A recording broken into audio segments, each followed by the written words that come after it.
பக்கத்தில் வந்துடுமா?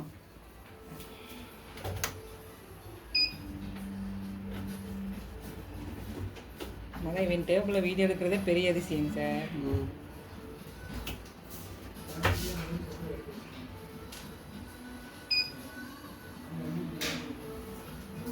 அதை அமுத்திட்டு வெயிட் பண்ணணும்.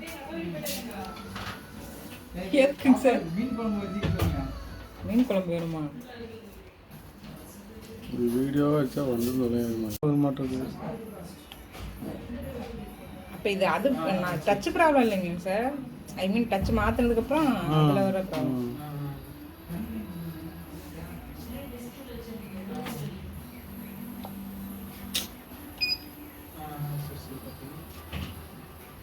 இப்போ தான் ஒரு பேஜ் மாதிரி இதெல்லாம் வேலை செய்து வருங்க. அதான் அது கம்ப்ளீட் ஆனதான் வரும். இது வந்து கம்யூனிகேஷன் தேவையில்லை.